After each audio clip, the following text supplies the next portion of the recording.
So with that, Sharon Reeder has the first question. Good evening. My name is now Sharon Alexander. I am the mother of 2 children in the district at Beverly Scoff Elementary School, so kindergartner and a second grader. I am only here for a short period of time because I got to go back and watch the kids, but I'm having a question about registration at the beginning of the school year. The flyer that we get at the beginning says that there's a mail-in process or registration that can be done. I'm told that's only done at certain schools, and at my particular school, in no way could we pre-register or mail in information. So I went to registration night. I stood in line for 45 minutes, watched a number of parents who were extremely upset, very frustrated. You know, the process is we stood in the same exact spot for 45 minutes to turn over a check to get my 2 children's schedule that took about a 3-minute process. I literally gave them the check, they gave me the schedules, and I was done in 3 minutes, but I waited 45 minutes to an hour.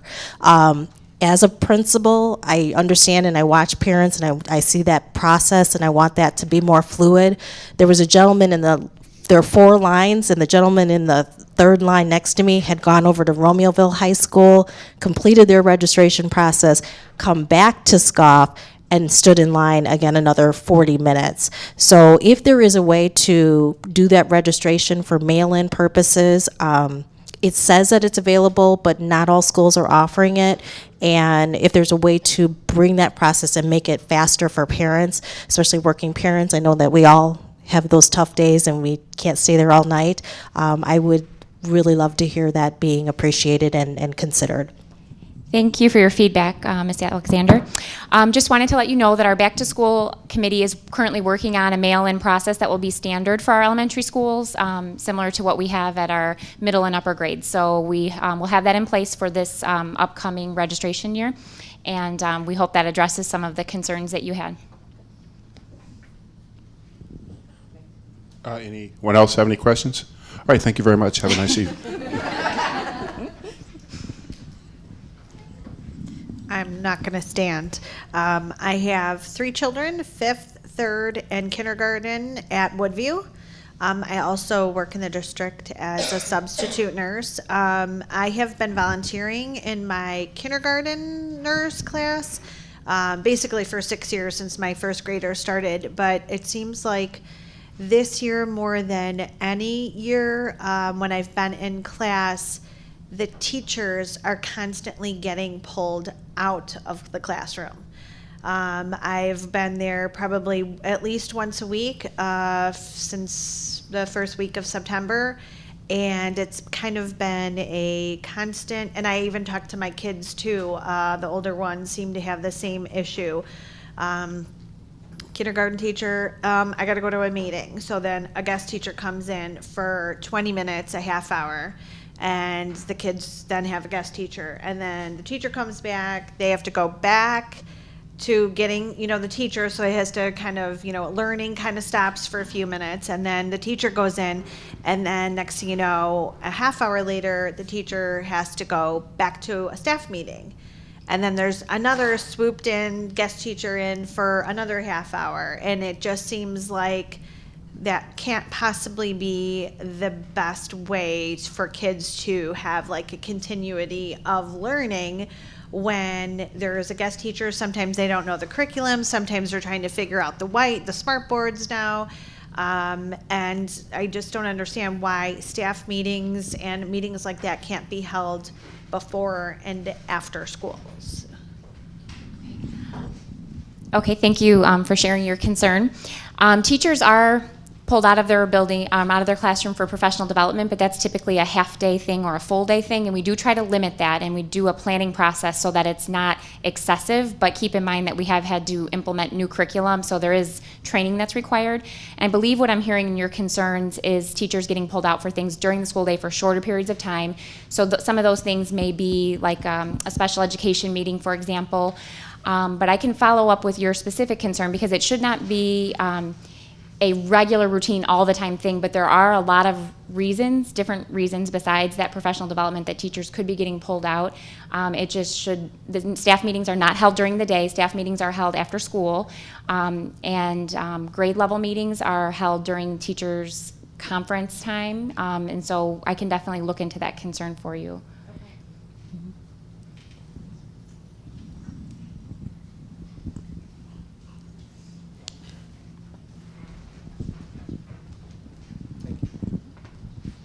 Good evening.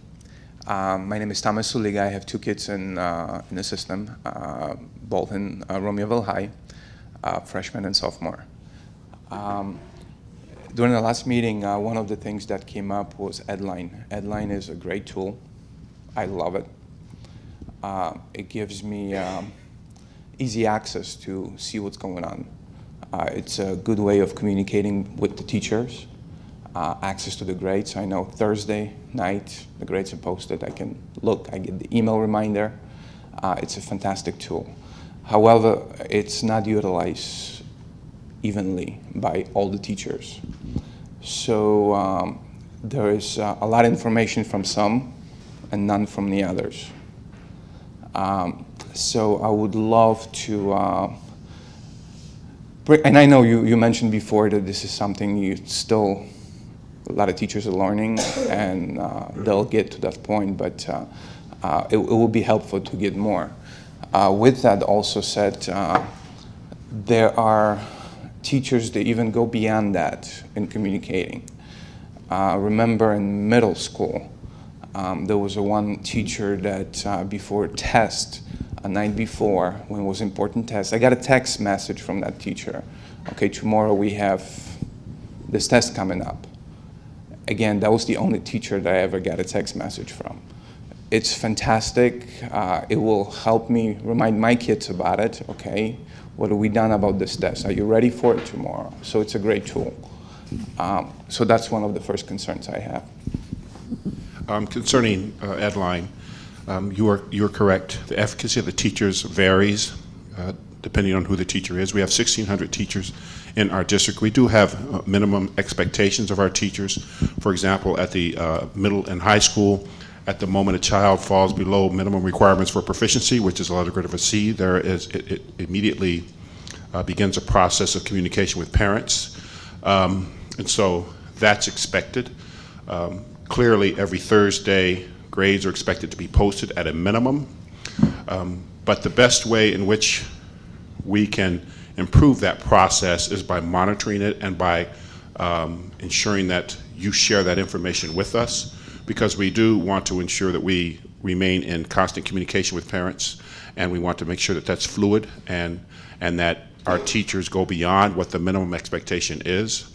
One of the things we have to be better at as administrators is making sure that we identify those teachers who are going above and beyond, and that we recognize those things, and that we support those teachers who are not in assuring that that actually happens. But again, Edline's relatively new as well.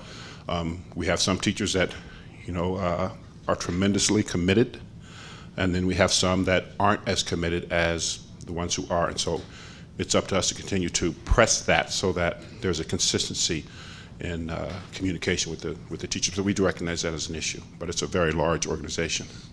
Staying very briefly, I'm sorry I'm taking time. Staying briefly on the IT.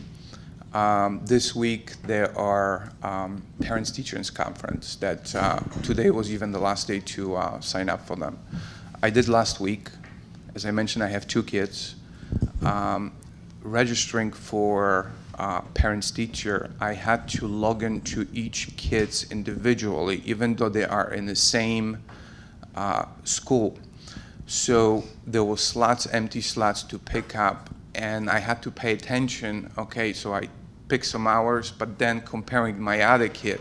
So I wish there was a little bit easier to see in one screen, okay, I have two kids, and I think we can go beyond that even with the middle school. So if this is conflict of time, we don't schedule at the same time. So it would be helpful to kind of see this on one screen instead of logging in and logging out to different accounts. Oh, that's a good suggestion. We can take that note and take it to our our MIS team, Management Information Systems team, and see what we can do to support that. I think one of the things we should be able to do is when you have multiple kids, particularly in one building, that we maybe can put something in place that will allow you to ensure that your time slots are close to each other, so that you don't have to be at one time and then an hour later be at another one. So I appreciate that suggestion, and we will work on that. One more thing about Edline, if you don't mind. My son was out sick for a longer period of time. I wanted to communicate with the teachers to request any homework assignments. What I've noticed trying to email the teacher, I use Outlook, so under information for each teacher, there was some had the email where I can just copy and paste into the Outlook and then send out the email. However, some teachers, all it shows was the name and me only going through Edline email individually to that teacher. So it would be kind of hard doing that. So if there was just that email that I can copy and paste, but I didn't have the ability to, it was just a name that through the email going directly to that teacher. So I couldn't send a group email one, something along those lines, maybe like easy access to a group email, so one email to all the teachers goes out.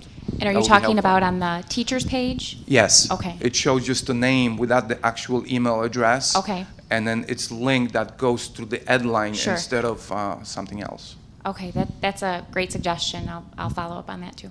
I might go back later. All right, thank you.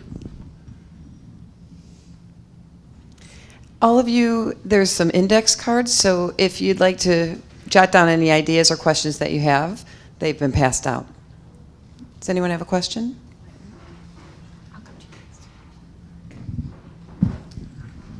Yes, my name is Dale Gaskins, and I have one child in sophomore or junior this year in Bolingbrook High School.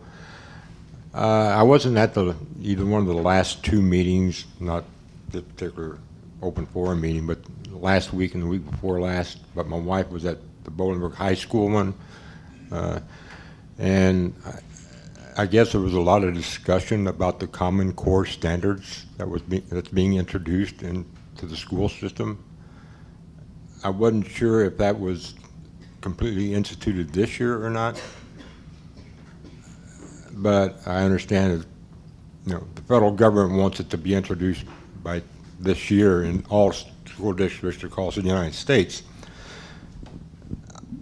I kind of heard about Common Core just by maybe friends talking about it, which raised a lot of red flags. I know one family about 3 years ago pulled their kids out of the public school system into the private school system because they were really concerned about exactly what is Common Core standards. It sounded like there's a lot of maybe some concerns about what is being taught through the Common Core standards. I guess my main question is, if something like this is all of a sudden thrust upon parents, I don't know if there was any meetings prior to this that parents could get some input into these standards or not. Maybe that would be the first question I have. Sure. On a national level, many states, the majority of states, more than 40, have chosen to adopt the Common Core state standards. And during the process of their development, there was a lot of people involved, and there was many opportunities for people to give input. So there were parents, and there were educational experts and politicians. There was a lot of different people involved in their creation at that time. In terms of the state of Illinois adopting those standards, that happened several years ago, a couple years ago, and at that time, we initially started informing our community that this change was going to come, and some of the ways that we did that was through information on the website, and I did a brief at the board meeting and things like that. Most recently, we held 2 general district forums to inform our parents about the standards, and we're going to be following up with workshops this month at the respective levels so parents can learn more exactly about what those standards are, what they look like, and how they can support their child in learning. In terms of us adopting the Common Core, we don't have a say in that, because it is a state mandate in terms of the state of Illinois adopting that. But in terms of partnering with parents so they understand the learning expectations and can support their child, that's where our focus is now. It's a higher expectation. It's a focus on skill, critical thinking, taking that information to a higher level, not just memorizing facts and things of that nature. And the standards span K through 12, so there is a progression, and those standards build upon one another. So what you're doing in kindergarten prepares you to take that next step all the way up. When the standards were developed, there was a great emphasis on what the universities and what employers were saying that they wanted graduates to come to them. What types of skills do you need to be ready for college or ready for the workplace? And so that's really where the emphasis is. So I encourage you to come out to the forums. We also have some resources that are available online. If you go to vvsd.org, our homepage, and you click on Community Forum, you will see a tab there that has resources to the Common Core parent pages and other information, so you could actually see what those standards look like. But as a district, we have almost fully implemented. We have definitely implemented in the areas of mathematics and literacy, and we're working on the areas of literacy in the content areas. So in social studies, for example, there's a focus on content, but there's also a focus on skills. So reading, writing, thinking, and speaking about the information. And so I'd be happy to point you in any direction or answer any specific questions you had later on. Okay. You know, the other night I started looking into it more, and it seemed like on my internet there was a lot. It seemed like in 1 week there was like 3 articles that all of a sudden was Common Core standards and what it was doing to the education system of our system. And I was reading some of them, and it sounded like some of them were pretty radical. That's what they're trying to teach. I saw one where an English grammar, not what in grammar, but it was a grammar test, and it had a lot to do with questions regarding the role of the president, the role of this and the role of that, and mostly about government. And one of the questions on there that the kids had to kind of make the sentence shorter so it wouldn't be so lengthy. And one of the questions was that the United States, that the citizens had to listen and do what the commands that the United States government tells them to do. Now that really concerned me. So I guess I would like to be able to know exactly what questions are being asked, especially in literature.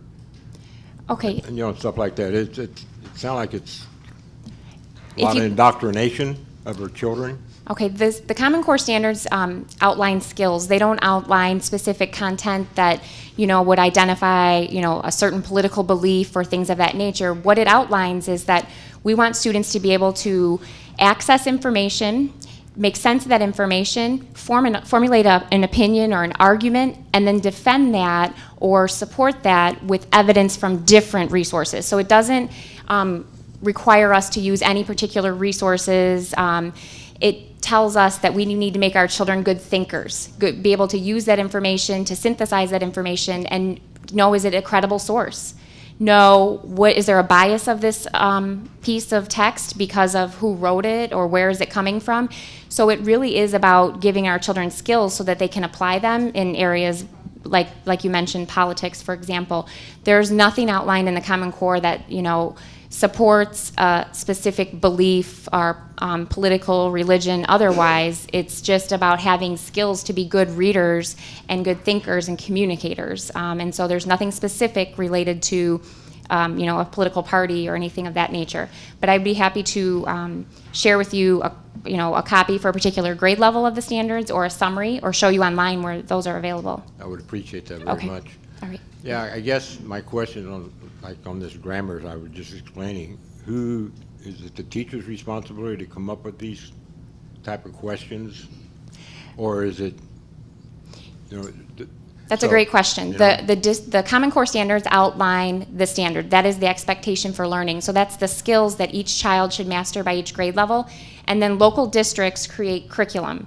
And So we have curriculum teams that have leaders from the district level and also teacher representatives that do create the curriculum documents and then things that support that, like the assessments, for example. And then teachers in their own classrooms also develop materials and assessments that they use with their children. We do have board policy if your concern is sharing one particular belief or kind of teaching about something that could appear to be biased. We do have board policy that says, when it comes to issues that are controversial or when it comes to religion, we can teach about them. We can teach about them, but not in a way that is preferential or negative. And so it has to be, here's information, but it's not to, present a bias one way or the other, be it political or religious. So we do have board policy that is very clear about how we are to teach, around issues of that. And Common Core certainly doesn't expect that we teach or support any particular belief or opinions. Yeah. I also have 2 grandchildren. One's in kindergarten and one's in 5th grade.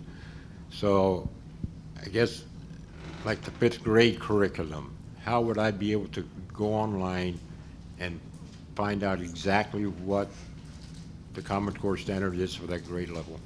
Was that one of the websites you were talking about? Yes, you definitely can. In our curriculum, our elementary curriculum page, you can access all of those curriculum maps for each grade level. So if you wanted to know what is my daughter or my granddaughter learning in 5th grade math, for example, you could have that written down. And Ms. Martinez, who's standing right behind you, she can give you a little bit more specific information about that. But for anyone else who's interested to know, if you go to our homepage and you click on departments, and we're going to make this a little bit easier for you. If you click on curriculum, you'll be given the choice for elementary, middle, or high. And so if you select elementary, that's where you can see those resources. You can also see things like copies of the report cards or benchmarks that we have set for our students for each quarter.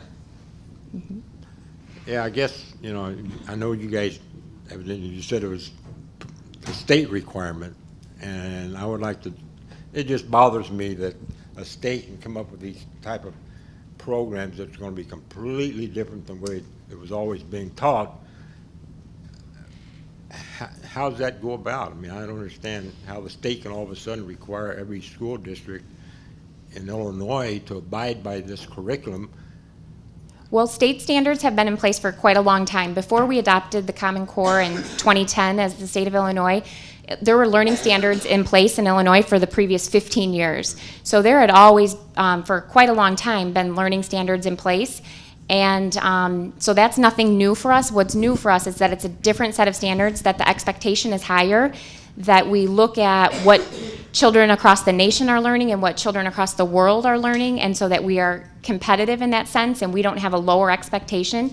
The state of Illinois previously had a much lower expectation than many of the other states in the country. So if you lived in Illinois, you weren't being held to that same expectation, and you may not be as prepared as a child from another state or a child from another country when you graduate and go to college or get a job.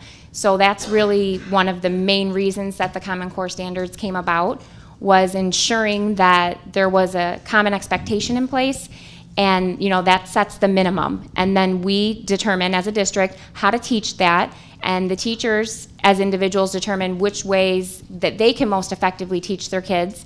And then we can go above and beyond. But the Common Core standards, which it's not a curriculum, but it's a standard, that sets the minimum bar, that minimally our children need to be able to reach that. And then that's what the state assessment is shifting so that it assesses that, so that school districts across the state are held accountable to making sure that each child, and doesn't matter if you live in Romeoville or you live in downstate Illinois, you're going to minimally meet that expectation defined by the state. And so it's not dependent upon an individual in a particular city to set a different standard based on what they think is important. I will come by and share some resources so I can let somebody else in, but I'll show some. I still have concern. I'd be happy to speak with you I'll show much them. more in depth at a different time. Mhm.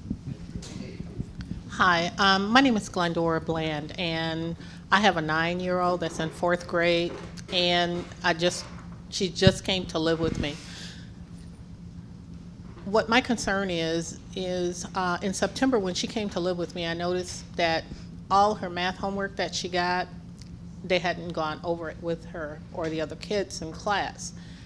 And so here's my daughter, who gets home way before I do.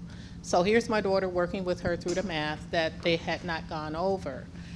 And she told me that it wasn't her homeroom teacher, that was teaching the math, it was another teacher. So, that went on for a while, and I was kind of upset because, my daughter's 24, so she's been out of the school system for a while. Now I've got a 9-year-old. So my whole thing was, is this something new that they're trying to do? Send the homework home with the kids without explaining it?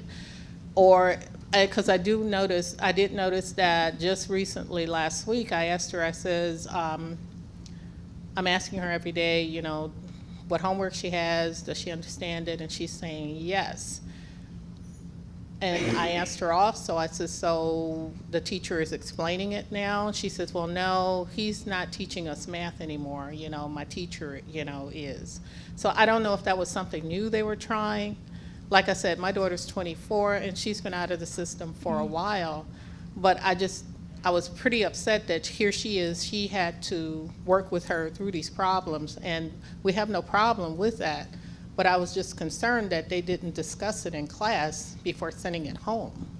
Right. I hear a couple concerns that you have, and if that is the fact that your granddaughter's coming home with homework that had not been taught in class, then that is a concern, that is a problem. Because homework, the purpose of homework is to practice a skill, refine a skill that we're certain that the kids already have. They just are going to spend some more time reinforcing that skill. So it is our responsibility to teach that during class, and then homework is just to reinforce that. So the first thing I would suggest in that area would be to contact the teacher or to contact that building principal to get some clarification to see if that really is the case. Well, I have parent-teacher conference Okay. on Thursday. I'm going to ask her Absolutely. the same question I'm asking you. And no, it's not a granddaughter. My daughter's 24. No grandkids yet. She's Oh, not I'm married. sorry. I thought you said It's she was her daughter. Okay. It's my niece. Okay. So, but no, I do have parent-teacher conference, and I will be asking her that question on Thursday. Okay, and so that's the one question I heard, and I also heard another question of, why might another teacher be teaching my child I don't when- have a problem with Okay. another teacher doing that. I have the problem with them not explaining the homework. I and agree. not going over it in class. I agree. Homework should be an extension of the learning that already took place during the school day. But And I so would- that's a problem if that were the case, and Yeah. so I would definitely want to follow up on that. I just did want to add one thing, though. In many of our buildings, we have teachers who partner together. So when they provide smaller group instruction, one teacher will work with a certain group of students, and another teacher will work with the other group of students. So it may not be their all-day-long teacher, but it would be just a certain period of time when they are with another teacher for math. And the reason we do that is so that they can be more targeted for that portion of the instruction. So they will receive whole group instruction from their regular teacher. And then for that small group, when we really want to focus in on particular skills that maybe this group of students over here needs to work on, and then this group needs to work on this, we will have teachers who pair together and then share students during that time. And we found that to be a really effective way to meet the needs of a lot of our students. And so that may be something that's going on there, but we could definitely speak with the teacher and the principal to give you specifics about, your niece's classroom. Okay, thank you. Thank you. Okay. And I'm we'll sorry, come- if you have a question that you would like a follow-up, individually to you, please just write your name and best way to reach you down on that note card, and then we'll be happy to make contact with you or have the principal make contact with you. Hi, my name is Patrick Williams, and I have a third grader that goes to Hermanson. And I experienced what you experienced when my daughter first came into the school system for first grade, with her going to a different math teacher and not being really instructed on what was to be done as far as the homework was concerned. And then my daughter coming in with a bunch of homework, and I felt like I was teaching her the actual math lesson. It's gotten better. I actually practice with her daily now, so that regardless as to what they teach in class, she actually has an understanding already. But my question goes to, with the new Common Core that was being implemented by the state, what was being implemented by the state, and at Hermanson they already have a test that they issue out to the kids. It's called a MAP test, and I'm not sure, they started issuing out that test, and they had these results. I had no idea what these results mean. I was seeing stuff like developing. I saw stuff that concerned me, but I was told not to really be concerned about it because it's a new test. Kids are learning it. As she got after she took the test a couple of times, she began to gather an understanding, I guess, for the test. The wording, the verbiage changed. Although I'm looking at these ranges and it's still not 100% clear. I guess my question now is that test going to go away because of the Common Cores that's coming in? Or, I mean, is that something that I should still be looking into to be getting from the school twice a year? Because from what I'm understanding, that MAP test is a college developmental saying, okay, your daughter or your son is on course to be able to be college bound or not at whatever age that they are currently. Okay, MAP, which stands for Measures of Academic Progress. If you're a parent in the district, K-10, you are familiar with this. This is our third year of using that assessment. And the reason that we started using that assessment was so that we could measure each child's growth as they go through the grade levels. And there are benchmarks in place that we know signify readiness for that next level, which signifies readiness for that next level, and we sometimes use a visual of a staircase. So we can say in third grade, this is the benchmark that your daughter should be at, and if she's not, then we know which areas we need to focus on, because MAP measures skills, much like the Common Core says, these are the skills that our children should be learning. It measures those, and it will show us areas that the student may need more support in, or in areas where that student is excelling. So it is important that you do look at those reports, and it's one tool that we use, and it's one tool that teachers use, but it is a consistent measurement. The state is changing their assessment system that we use right now, so you may be familiar that of the ISAT. Right. That is changing so that it is going to be more in alignment with the Common Core standards. Right now, it's not completely in alignment. Only 20% of the items on that state assessment assess Common Core type skills. Right. So as that's changing, the state assessment will become a better indicator of that true readiness in alignment with Common Core. So we do intend to use MAP until we make that transition, and we know that data that we're getting is usable, and it's the information that we need to make sure that we are ensuring that each student continues to grow. So even if your child is already at a high level, that we still monitor that they are continuing to grow. Okay. Mm-hmm. I'm sorry. One more thing. Question also. With the time measurements for the teachers in the classrooms, I do notice that there is a lot of focus on the reading, tremendous focus on the reading. I understand that, but I don't feel that there's an equal balance in the math department or teaching the math, because there are some things that are rushed through still on the math side. I can ask my daughter if she understands something, and she's going to say yes because I'm a parent and she wants to say yes to please me. But overall, I actually watch her and I'd be like, okay, let's change it a little bit so that I know that you understand it. And so with me taking that extra effort, I can actually pinpoint within my own child some of the things that may or may not be happening in the classroom. I went to the opening house at the school when they had all the teachers and all of the students and parents come out, and they bluntly just said realistically that they're going to focus on what they can overall, but there's going to be some things that's going to lack a little bit. And right now, I feel like the math part is lacking. And I feel like that's equally important in the reading as well as, with the math and the reading. I mean, it's just basic addition, subtraction, multiplication, division, which, I'm working with her daily. And when she comes in, I'm like, what did you do in class today?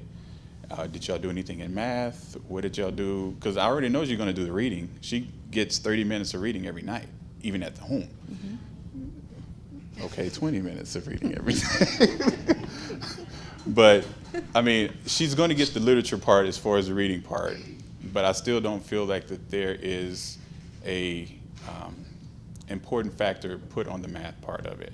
And if they don't start that early, I feel like by the time they get to 4th and 5th grade, now your child is behind because you got all of these different things that they have to learn to be able to maintain the standards for the core. And if they didn't start in kindergarten or in 1st grade or in 2nd grade with just getting those fundamentals of the addition subtraction down to where they really understand it, then when they because math is a building, it's a building learn. You have to know the cores in order to keep building on it.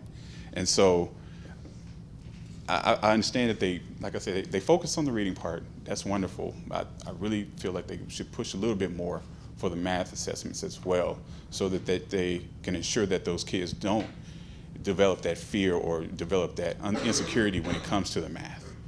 That's all. Thank you. So in terms of math and literacy, we have a focus on both of those areas. They are both important. We look at the growth of our students in both of those areas. We have implemented new curricula in both of those areas as a district. Our teachers have been working and receiving professional development in both of those areas right now. But as things are changing for our students, things have changed for our teachers too. So a lot of our teachers are still working through that process.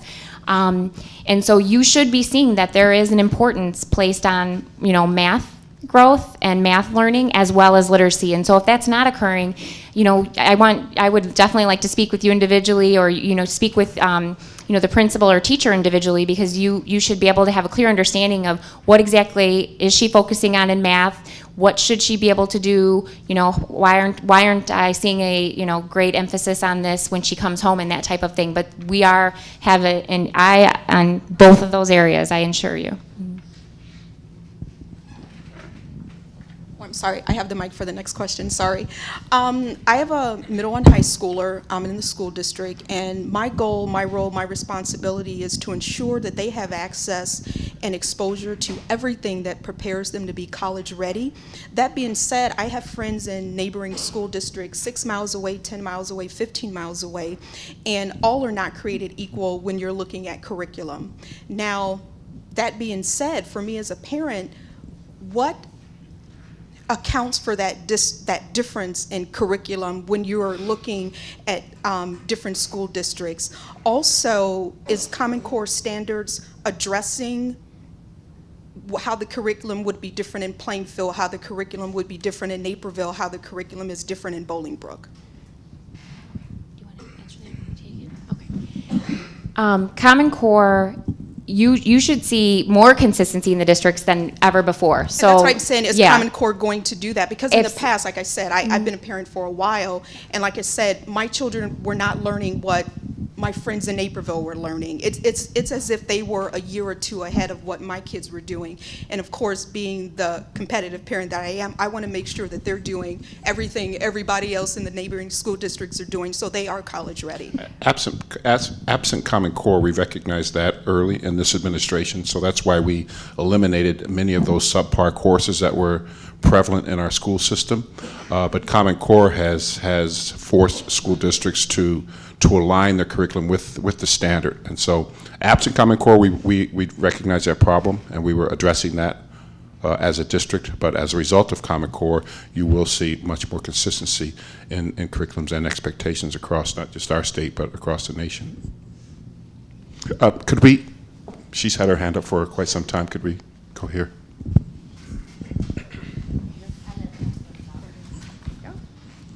Hi, I've got 3 daughters in the Valley View School District, and I have a daughter that entered Bolingbrook High School this year, leaving Jane Addams with a 4.16 grade average.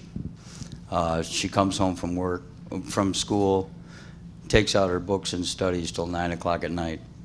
When I moved her from Jane Addams to Bolingbrook High School, she got her schedule, and they had only one honors class, and she had left Jane Addams with 4 honors classes.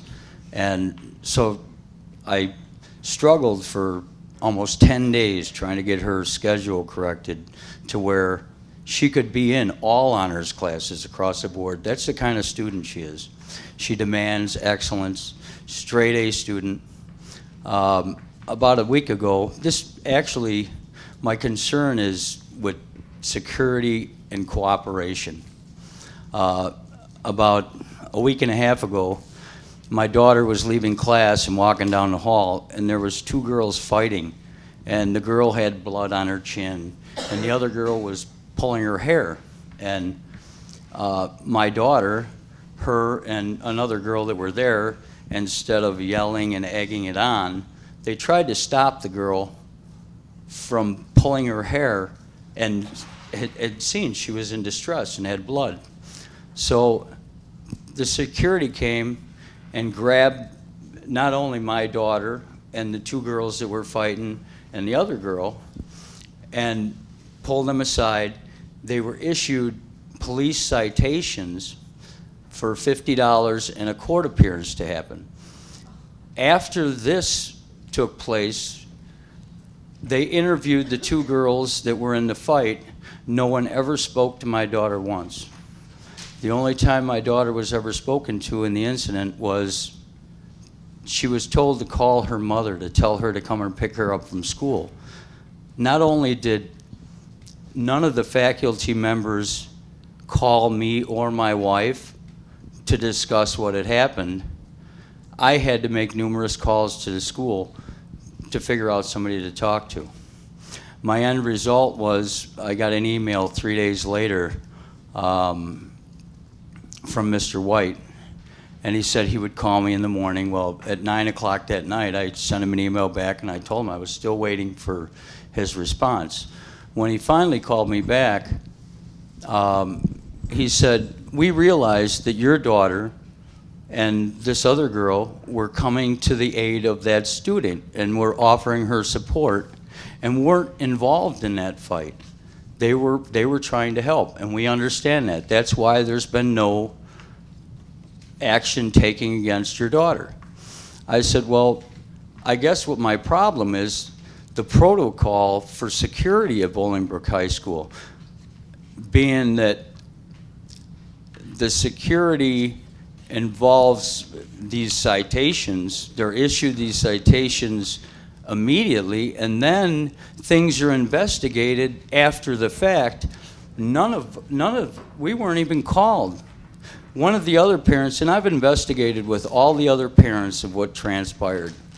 One of the other girl that was trying to break up this fight, their parents were actually phoned by the school, explained to by one of the faculty members at BHS why this took place. We requested to talk to somebody. They told us Mr. White's not available. So 4 days later, when I finally talked to him, he says, "You know, I understand why you're so angry. I'm going to call you back." He calls me back the next day and says, "Well, this is a police issue now. This has nothing to do with Bolingbrook High School." I said, "In fact, if you look at the ticket that they issued her, it's in fact word for word out of the Bolingbrook High School handbook. It's not a city ordinance. It's an actual rule and regulation." And I would think to myself, before you take a 14-year-old girl and turn her into, now my daughter knows right and wrong. She'll come to the aid of anyone who needs assistance. Now I've got a daughter.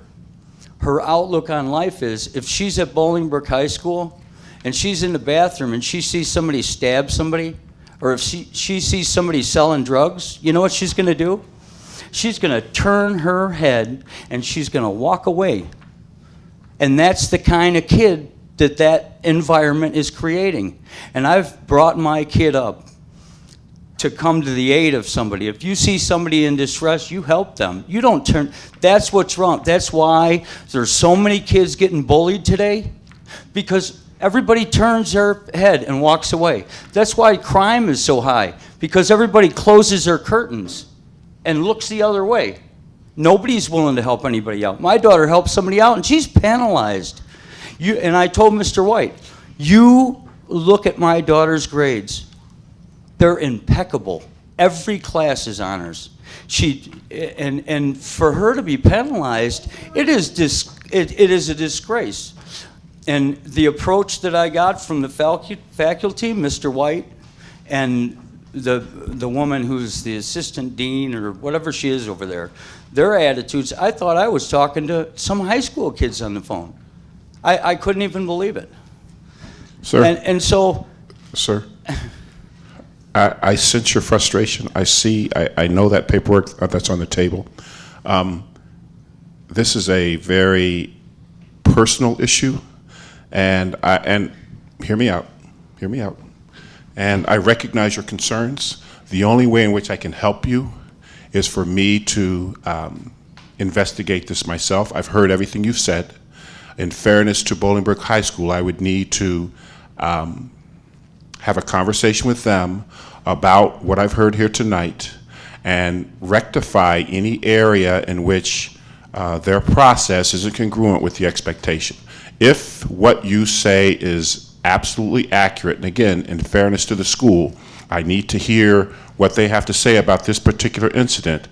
But if what you say is absolutely accurate, then there are some areas in which their process is not consistent with the expectation, and I will address that for you. Okay? If you can leave me your information, we can have a conversation to draw a resolution to this, okay? And one more thing, what's the protocol for this? What's the protocol for the school? Because when my daughter called me and I went there to pick her up, and then there was a security guy there, and actually called the dean if she wants to talk to me. The dean said no. I mean, so who's gonna communicate with us? The expectation is that the school communicate with you. In fact, as best as possible, particularly at our elementary levels, I've indicated to all of the administrators that when our children enter our doors, actually when they leave your door, they're our responsibility. Until such time that they enter your door at the end of the day, they're still our responsibility, as long as they stay on a direct route to school and a direct route from school. The expectation from me is that anytime anything happens to a child outside the normal process of their day, it is best practice to contact the parent. So if your child comes to school in the morning, walks out of your door, gets on the bus, comes to school, goes through their daily routine, gets back on the bus and goes home, and nothing has happened that would disrupt that day, that would be a good day. If anything happened that does disrupt that day, then it would be best practice for us to contact you and let you know what that situation was so that you're aware. So again, I've heard everything you said, and if what you say is true, there were some steps that were missed, and we will correct those so that it doesn't happen again. can I add one more thing? Yes, sir. And at the other end of it, like I said to Mr. White, I said, you're telling me you understand that she came to the aid of the other student. Now you have a child that feels the way she feels, and now you have a child that's going to miss at least a half a day to school to go down to the police station and feel like a criminal. And I've got to take off a day of work. Has she had to engage in that process yet? No. All right. If what you say is accurate, then she will not have to engage in that process. All right? Thank you. Okay. Sorry, I have one more question about trying to think of the words, the justification of putting, and please, I'm not trying to offend anybody with special needs kids in the mainstream classrooms, because again, I volunteered in my daughters, each one of them, but mainly there was a couple of kindergartners that were absolutely 100% shouldn't have been in the mainstream classroom. I noticed it, I kept quiet. I talked to another parent that I knew also was volunteering in the same classroom, asked her opinion, like, you know, kind of like a sounding board, saying, what is your opinion on this? And she said the same thing, very disruptive, very, just, my concern is not on the education of that student. Obviously, it's very important.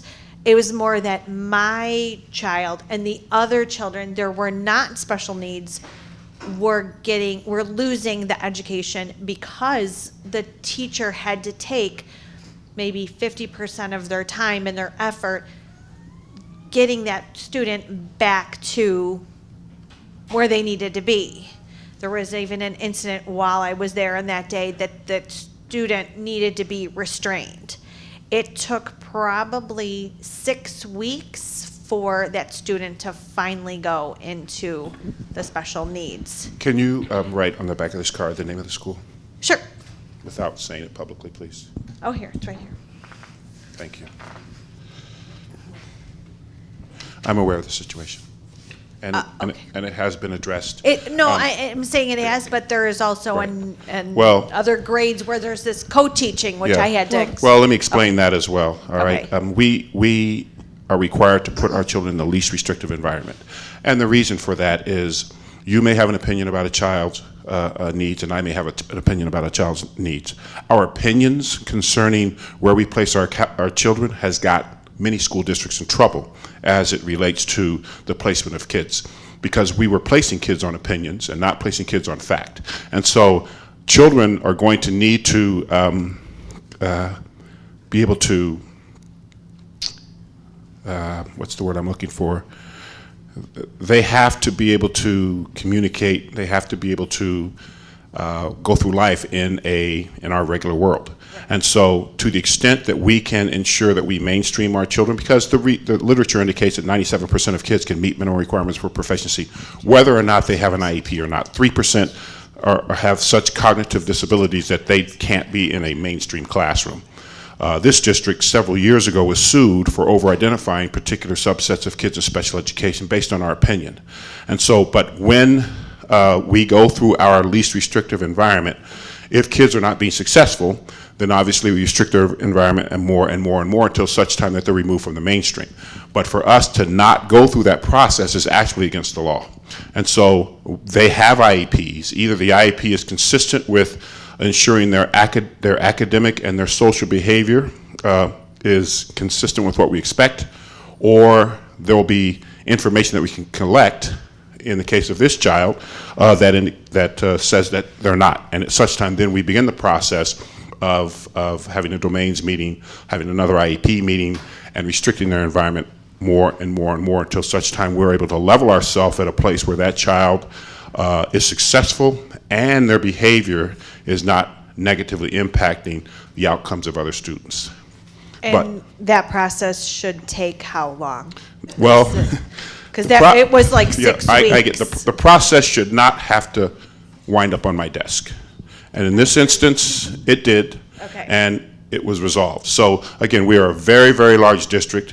Many of these processes are new to us, and these expectations and accountability measures are very new to us, so we're still adjusting. There's going to be times in which things are not done in the manner that we expect.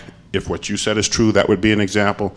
I know that what you said is true, and that was an example, but it's not what happens consistently across the district. With 18,000 kids, you know, there's going to be times in which we may not have followed the process to the letter, but we will always make an attempt to do that and get resolution in the end. So it should have taken 6 weeks? Absolutely not. But is it resolved now? Yes. Okay. There was a kind of a larger question in there, and then we had a follow-up note card that came, and it says, you know, what is the purpose of co-teaching? And if you're not familiar with what co-teaching is, it's a model that you will see in all of our buildings in which 2 certified teachers are in a classroom. I just wanted to let our Director of Student Services, Erica Ekstrom, comment on that. Hello, everyone. Co-teaching is a form of collaborative instruction where general education teachers along with specialized instructionalists.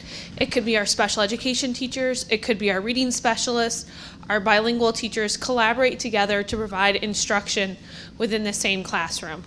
What the research indicates is that it supports all learners. So as we look at both our local data as well as our research data, our students who maybe do not have disabilities or specialized learning needs are benefiting equally from collaborative instruction as well as our specialized learners. And another follow-up? Thank you.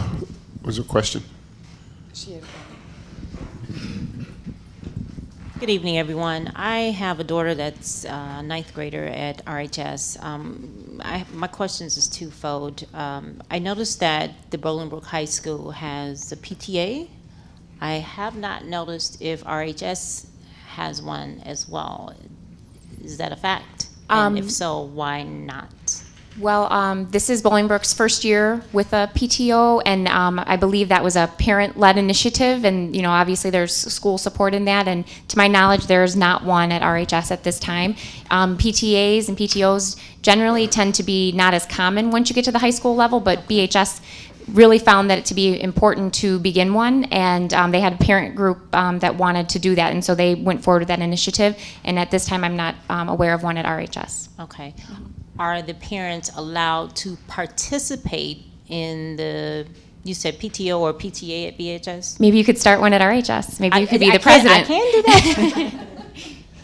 It really does take that parental involvement. So if you are aware of parents, or if you are a parent yourself that is interested in, having because at high school we have a lot of specialized parent groups. We'll have a lot of parents involved in the band parent group or the athletic parent group, and a lot of the music parent group. And so they're kind of tend to get involved in whatever area their child is involved in. I know the ROTC parents have a group, so there isn't really a general one. But if that is something that we find that might be beneficial, absolutely, I would encourage you to become involved.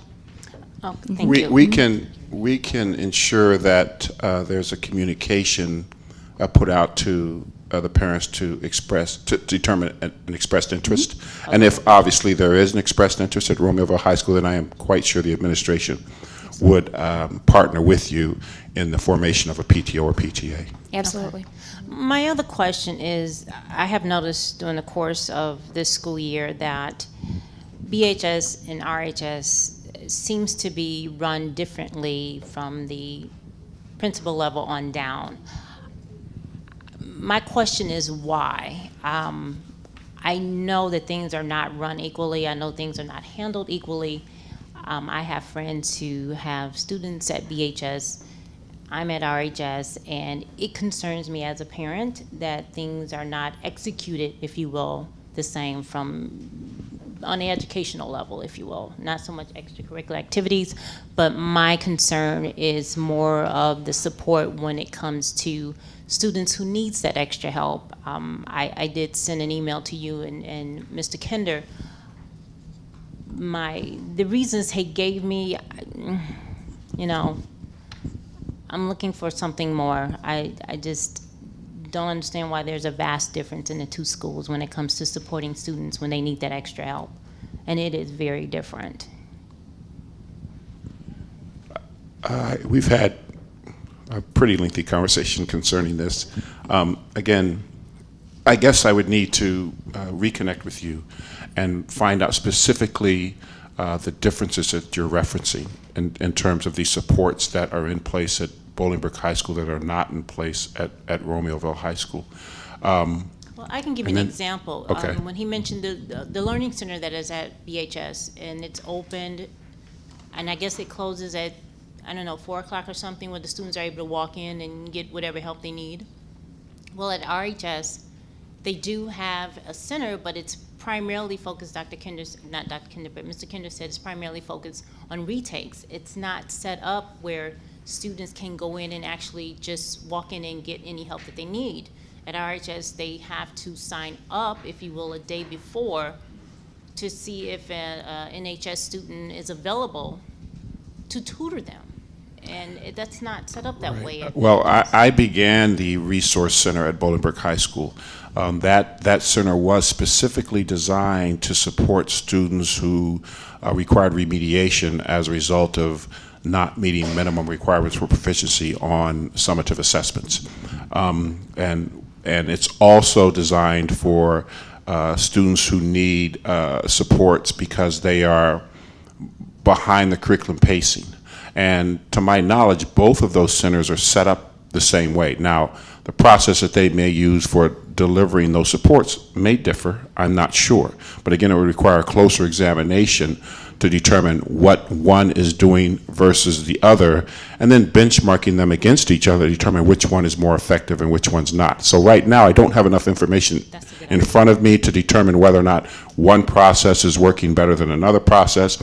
But with that said, building principals you guys pay our building principals a significant amount of money to run their buildings. So from our perspective, many of the processes that go on in those buildings are the responsibility of the building principal. We focus on whether or not those processes are working based on student results. And so both schools have had significant improvements in reading. As a district, we're struggling in math, but that is the case across the state and, in fact, across the country as a result of the change in the curriculum and the change in the expectation as it relates to cut scores. But we can have further discussion about that issue specifically, the resource centers, and we can look at what the process is at Romeoville High School, what the process is at Bolingbrook High School, what data they're collecting to determine the effectiveness of those resource centers, and begin to build a process that ensures greater effectiveness. Because at the bottom line, what works, works. And sometimes multiple processes work, sometimes a few processes work. From my perspective, the more things work, the more they begin to look alike.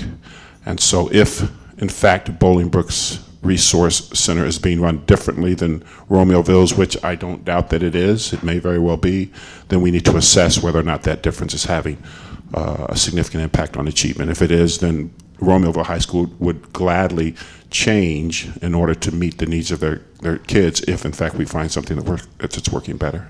Right, I guess, because my concern, especially I just noticed when it comes to my daughter, at the end of the school day, she's searching for teachers that are available to help tutor her.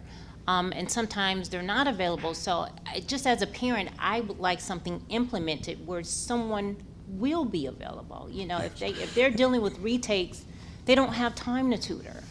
And you need both. We need a balance. Right.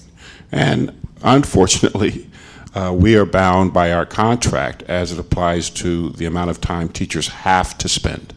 And we have some teachers that are willing to spend as much time as needed, despite pay, because of their interest in the children, and we have some that don't.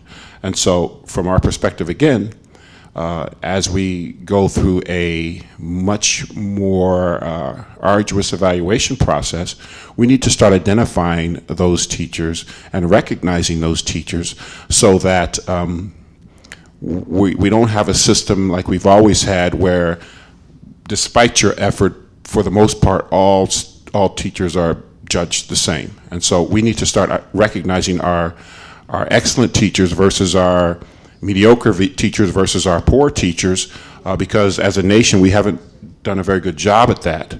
And so that teachers understand there's an expectation as it relates to excellence, and sometimes that expectation goes beyond the specific contract language. And to me, if you are doing your job and doing it well within the contract, well, then you're a satisfactory teacher. But if you are doing your job and doing it well and going above and beyond what you're being paid to do, to serve the best interest of kids, well, then that starts to indicate performance excellence. Obviously, that's in conjunction with student outcomes in your classroom being what they should be. And so this is new as well.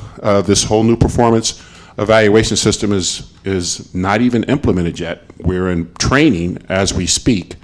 So we're at the beginning of that change process, but again, it doesn't help you today immediately, but as you know, you and I can communicate to address the specific needs of your child and how we can better support her, and in supporting her, hopefully support more children as well.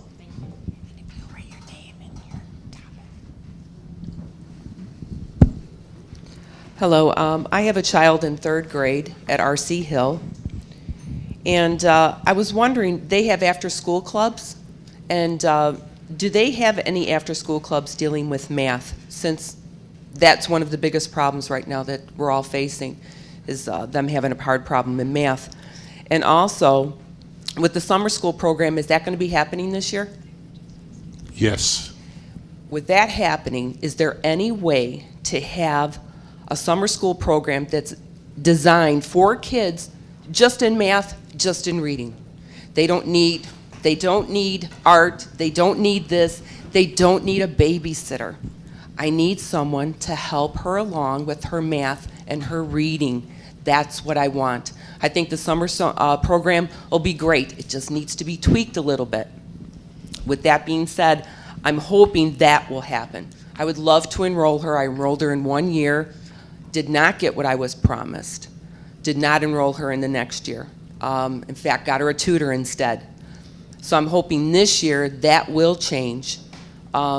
So then, like I said, an hour of math a day at school, 2 hours, whatever. And then let's go back to the after-school clubs. Does the school have anything where they can offer the kids a math club, a reading club, a science club? They don't need a BFF club. They need math, reading, science. That's true. They don't need that. Thank you for your comments. I'll try to answer your questions here. For summer learning experience, we will be holding that again. We do have a heavy emphasis on math and literacy, and we do have the results, so to speak, of how those students performed over the summer in terms of, maintaining that gain that they had from the year previous, and in comparison to the kids who weren't in that, and we see that had a positive impact on all students who attended. What you're talking about with the program and having a balance of that fun stuff, we do incorporate some of those fun things, but it's in the context of learning. There's an academic expectation attached. So they may be doing science experiments that are hands-on, but there's a learning expectation. And they may be doing readers' theater, but there is a literacy focus, and that does help with their literacy growth. So it may not be sitting one-on-one tutoring, but they're still growing in their reading or their speaking skills or their writing skills. And so there is very much an academic emphasis on the entire program. And so we are looking at that. We are looking at refining that based on how our data shows that our students did as a result of that. So we are always looking to continually improve. Well, I guess because she was in the math program at the summer learning program, and so she's in the challenge class. So what they were going to do is just go ahead and go over what she went over the year before, that year. And I says, no, she doesn't need that. We need to move forward. She's already got that in her head. Let's move forward. That way we can go at a little faster pace here, because this is the whole name of things. Things are moving so quickly. So that's what I wanted. So I was told, we'll assess, we'll make sure she gets what she needs. Never happened. Never happened. So I want to make sure if this program's going to be in place, and I would love to enroll her in it, but I want to make sure she's going to get what they told me she would get. I appreciate your comment from a parent perspective, because we just had a meeting a couple days ago looking at that data and looking at our students who were in the highest performing level and how much growth we saw for them from the program versus students who were at maybe we call it tier 2 or a tier 3 student. And so we're looking at that, and even during our normal school day, why we're not seeing that growth and what changes we need to make in our instruction to ensure that the students who are at the higher end of the spectrum are also growing. And so that is something that we're very much aware of and looking at. I mean, we definitely saw growth from our highest learners in the program, but it's not what we want it to be. So how can we extend that learning is really an area that we're looking at. Relevant to after-school clubs, each of our schools does have a reading club at elementary, and then previous to this, there wasn't much consistency in the clubs at all of the elementary schools. So based on what an interest was at a particular building, each school had a number of stipends per our contractual language that they could use for a club. And so we do have literacy clubs that became standard this year. And so in terms of does every school have a math club, I cannot tell you that for certain at this point, but we can. The reading clubs are standard? That each school has a reading club, yes. So can't we make a math club standard? We definitely can. Because that's something we need, obviously. Absolutely. It's funny you should ask, because RC Hill is indeed in the process of putting together a building blocks math club for second semester. So that literally came through this week from the principal. And that's going to be put in place? Correct. And when will that be put in place? Second semester of the school year, so after January. That's awesome. Thank you. So that's a good answer. And Vice President Gujas would like to add. Rick Gujas, I'm on the school board. My kids also go to RC Hill. They started a morning reading program 2 weeks ago. It's on Tuesdays and Wednesdays. I know I drop her off every morning, Tuesdays and Wednesdays for that. And then I wasn't clear on your question on summer learning. Were you saying that the summer learning didn't meet the expectation, or were you saying she went to summer learning and then when she came back to school, they took some time to assess before they got? I was confused what you were saying. When we went to the summer learning meeting, and they told me that they would pretty much just continue to go over what they already had previously had done to keep them fresh on that. And I said, no, she doesn't need that. I want them to move forward. I said, they told me we'll assess the child, see what the child needs, and then we can go ahead and apply that. I was wanting to get her into the multiplication and division. Yes, we will do that. It never happened. I contacted the teachers several times with emails. Finally, 2 weeks before the school session was going to end, because the teacher, as she said in the email, was very busy planning for the next summer school session. So she never got that. So my hopes were that when I enrolled her in that program, that was going to happen. Because obviously, as any parent, you want to give them a foot up. That's what I wanted for her.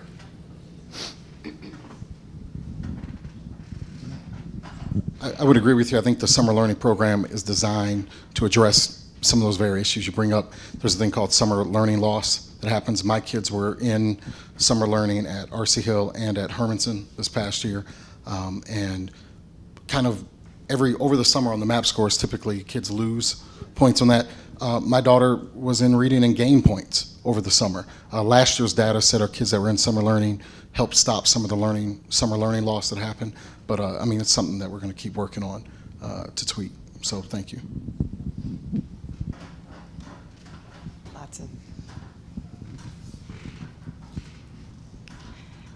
I have an 8th grader at AVM, and I have a question regarding MAP.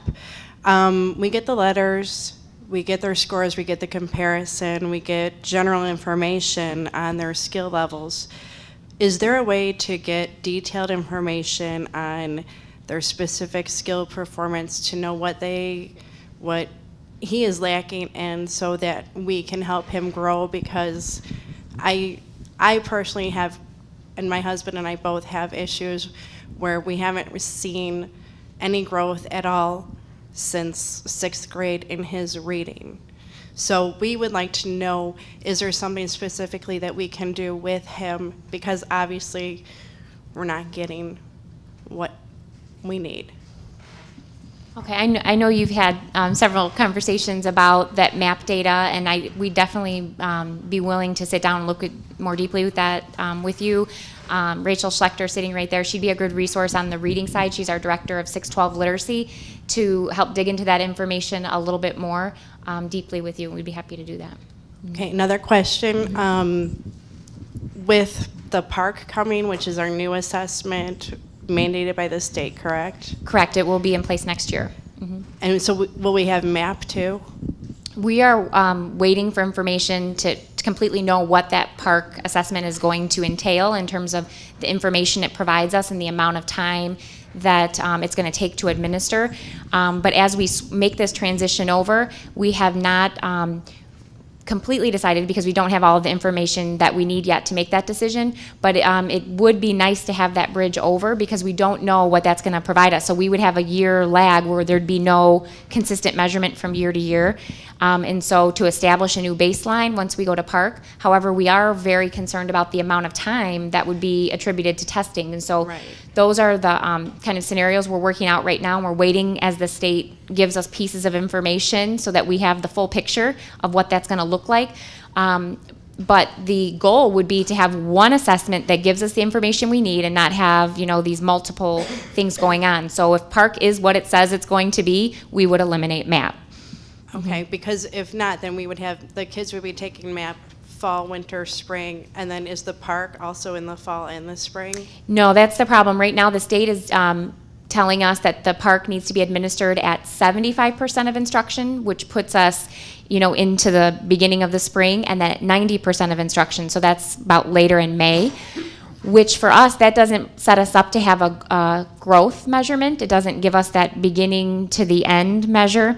Much like the state assessment system previously, it just gave us that one-time snapshot in the spring, so we couldn't measure growth. So we are looking at also having a pre-assessment or a diagnostic, Park calls it, that would be administered in the fall. And if that were the case and we could have that in place, then that could take the place of MAP. But there is a lot of unknowns from the state right now as they're working to get this in place. And so we just are, like every other school district in the state, being ready to respond and make these final decisions as we get that additional information that we're waiting for. Thank you. Here goes there. Hello, my name is Mike. I have a 6-year-old in Oakview Elementary and a 11-year-old in Brooks. Hear all this talk about the reading and the math. Is anyone teaching history, science, art, creative writing, something a little more less test focused? Absolutely, we have science and social studies curriculum in place at all of our grade levels, as well as specials or elective curriculum. So at elementary, art, music; at middle school, applied tech, family and consumer science, music. We have, and then at high school, we have a plethora of electives that are available. I think the reason you hear so much talk about literacy and mathematics is because that's where a lot of people's attention is, because that's what the scores report that come out from the state and all of that. But yes, we have an emphasis on teaching science and history, but we have an emphasis on teaching skill through those areas. So it's not just about memorizing dates and facts, but it's about becoming informed citizens and taking the information and knowing how to make sense of it and do something with it, and being able to think and write and read like a scientist, or think and write and read like a historian. So those are the things that are going on in our schools and very much are in place across the board, K-12. That's a good question. Yes, hi, my name is George. I got a quick question for you, related back to the question you said, the top performing teachers in the district. What incentive are you guys going to be offering those top performing teachers as far as to improve themselves more, strive for more, or anything like that? We have very specific contract language that currently does not allow us to incentivize teachers based on their performance. For us, we want to build a culture of that just being the expectation. We've been lulled into a sense of institutionalized mediocrity for decades, and so because as a country, we have indicated through our evaluation process that 93 to 97% of our teachers are excellent, in the face of far less of our students meeting requirements for proficiency. So our questions always become, how do we rate ourselves as being top-notch when our kids aren't learning? And so what we need to do now is begin to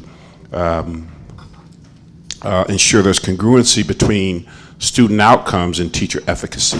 And until such time that our contract language allows us to incentivize teachers, that's something we can't do. And also the research as it applies to incentivizing teachers doesn't indicate that that really has the desired impact on instruction that people might perceive that it does.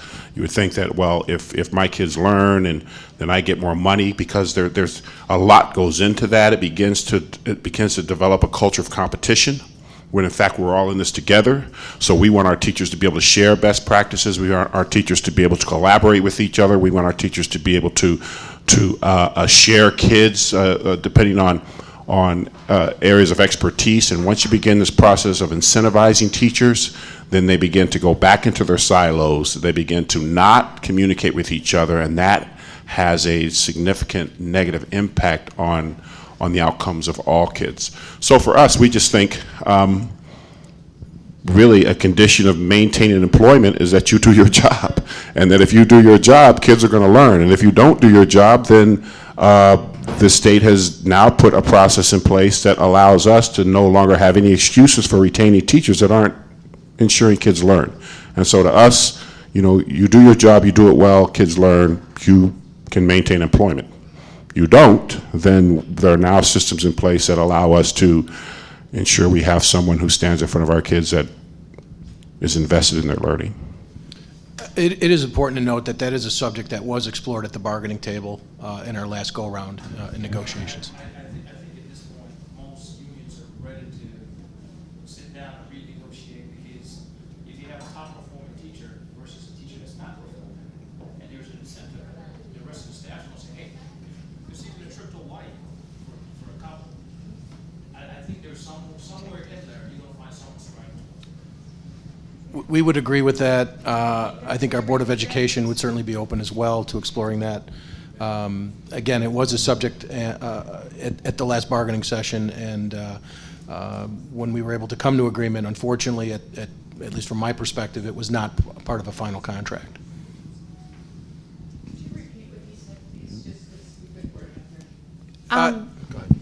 Yeah, the question was basically, are more unions coming back to the table to look at putting in an incentive type system? And his comment was that he believes that if there was something in place, people would strive toward that, and their performance would have a relation with that. Hi, my name is Tanisha Jones. I have 2 children at Independence Elementary. I am a member of the PTO at Independence, and I learned through all of the PTOs for all the elementary schools got together at the end of last year, and we just got together to kind of share ideas. And I learned through that meeting that there was something called the leadership team at the schools that involved, people of different positions, but also would involve one person from the community.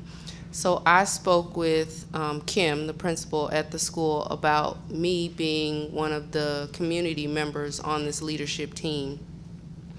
And it was kind of late in the year last year, so I don't think we got around to doing it. But I asked her again this year at the beginning, and she said something about the leadership teams might be going away, or is that true? No, that is not true. The leadership teams are in place, and we always do strive to have at least a parent or community representative on those teams. We commonly refer to them like as a universal leadership team, and so usually we are, seeking out parents to do that if we don't have somebody volunteer. So we can definitely follow up with Ms. Mulcahy, and perhaps they already have somebody in that spot. I'm not sure, but we definitely welcome the involvement for sure. Yeah, when I asked her about it, she didn't say that someone was in the spot. She said, I'll have to look into it to see whether or not, what they're going to do with the leadership team this year or something This is another scenario, just like a couple others that I heard in here, that based on what you say, that's nonsensical to me. But again, after hearing what you said, I want to communicate with the building administration to find out if in fact there is a justifiable reason why you would not be able to serve on that team. And that I would be able to look you in the eye and say, this is why. Right. If there is no such reason, then you will be able to serve on that team. Okay, great. One more question. She mentioned the math and the reading clubs. And you said that that's at all the schools, all the elementary schools? The reading. Just the reading at this Is point. that for any student can be in that, or they have to be invited to be in the reading club? The schools, because they have that one stipend that they can use for the club, and they're able to determine when they implement that club based on like the need of their building. So some do it like a before school or after school. Some have targeted a particular group of students, and so there was like an invitation or basically an invite to come out to be a part of that club. Others are just open, and so it does vary from school to school. So I can't tell you with certainty, you know, what would be in place at your school. Okay, that's something I can follow up with.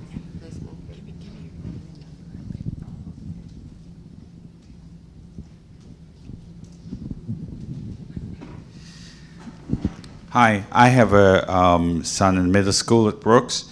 I have a question in regards to dual degree programs. That's something that I see is beginning to pop up across the nations.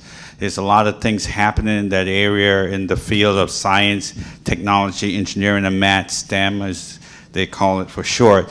So I'm trying to find out, does the district have anything that's going in that direction? And if they do, how can we as parents get involved, or what's the involvement that needs to happen there? Right. I just today, coincidentally, was at a meeting with Joliet Junior College with all the Will County superintendents specific to that issue. And so there are some roadblocks right now between the public schools and Joliet Junior College as it relates to dual credit course offerings that we're working through. We had a pretty spirited discussion today surrounding that topic. Suffice to say that we will be partnering with Joliet Junior College as it relates to dual credit offerings. They primarily will be at the high school level, not necessarily at the middle school level, and there's going to be some specific criteria that go into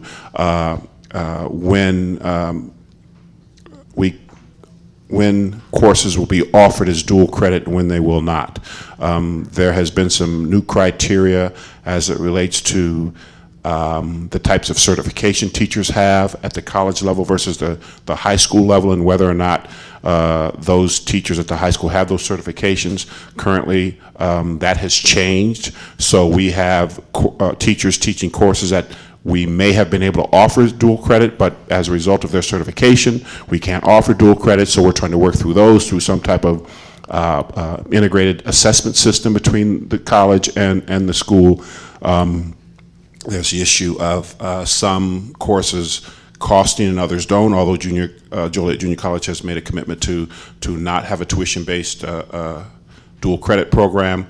There's some financial implications, but in answer to your question, we've been attempting to address this issue for many years. I think it's finally come to a head, and that we fully expect by next year to have a dual credit offering in particular courses and begin to expand that based on what I've just learned today from the dean. And just to add to what Dr. Mitchum said, Dr. Mitchum was referring to dual credit, which we do have many dual credit courses at our high school now, and those are courses in which students take the course at the high school, but at the same time they're also earning college credit, and that college credit can go with them anywhere if they go to a community college or four-year university. So we do offer those courses now, but we're looking to expand those, and that is something that is offered for our high school students. And I believe I heard another question come out in your comment, and that was related to STEM programming. And sure. What is the district doing in regards to STEM? Are you partnering with any businesses in the community? This is a big village. There's a lot of businesses around here, and I'm seeing this happen all across the country. In fact, my company had partnered with a school on the south side. I have to drive all the way on the south side. I would like to participate here in my community in doing something like that to encourage our young people to go into science, technology, engineering, and math. A lot of our schools are working on partnerships with some of our community partners right now, and one that comes to mind is Romeoville High School with our group that has formed in Romeoville, and they're working on a partnership right now. And we are looking to build those. We have not done anything systematically speaking, meaning like all of our schools have the same thing in place. So right now, there's some partnerships that are in place or developing with our schools, but as a district, we have identified that as an area where we're putting some focus to say, how can we better connect with our community partners and give students that real type of exposure and learning opportunity with the people right here in our community. So we are very much open to building that, and we've identified that as an area of looking into. Absolutely, absolutely. We haven't done anything as a district to have, like a meeting that's just particular to that topic, but the first step you could do would be to get involved with your school. Did you say Brooks? Yeah. Okay.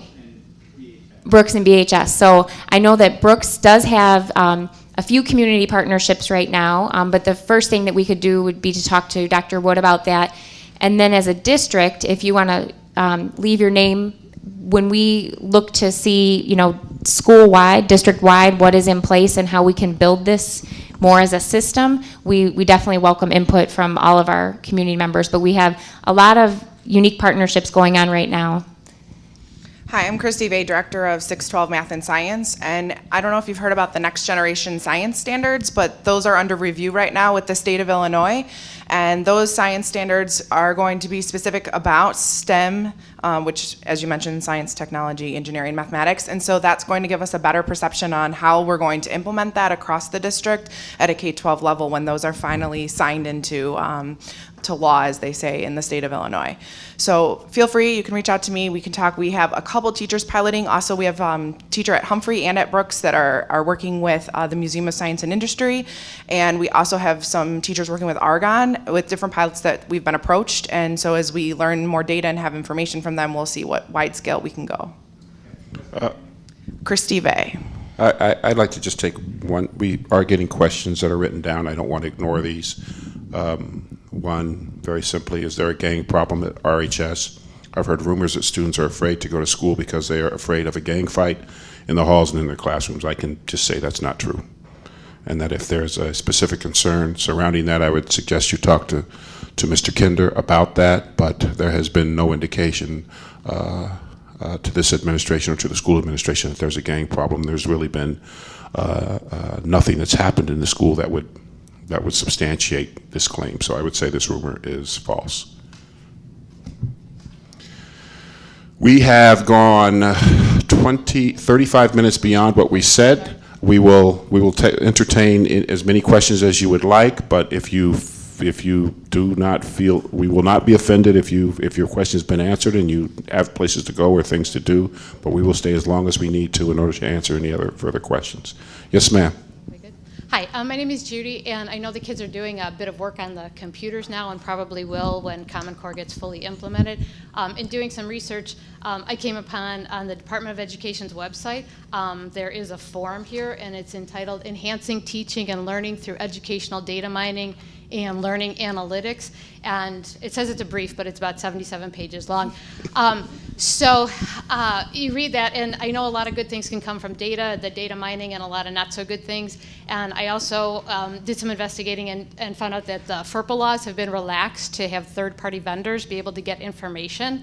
So do you have a plan that is going to safeguard the kids' information to not have that third-party vendor get that information, or have the parents be able to opt out to not get that information? Or how do you plan to secure the kids' information once more and more data gets on the computer and out there in, I don't know my computer terminology very well, but like either out there on the cloud or out there in the computer, when somebody that can claim that they have an educational background can get that data on the children?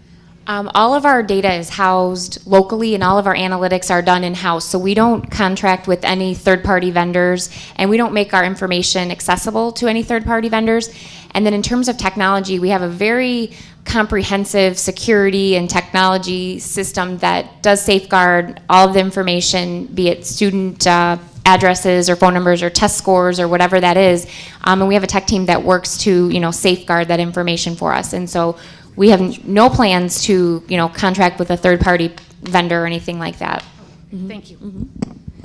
I'll answer another question. I don't like 90-10 or retakes, which I'm pleasantly surprised that no one asked about. So we must be moving along concerning that. Why do we do that? kids are not doing their homework, my kid isn't good at tests. I'll try to give you the Cliff Notes version of why we do 90-10. Our grades, first of all, from kindergarten to now, what will be 5th grade next year, it's 100%, 0%. We just don't call it that. We call it standards-based grading. And so when you look at our kindergarten through 5th grade and you look at those report cards, there's a standard and there's a measurement for whether or not you've met that standard, exceeded that standard, or below that standard. And it's very specific. And we don't assess homework, we don't assess attendance, we don't assess participation, we don't assess any of those compliance issues.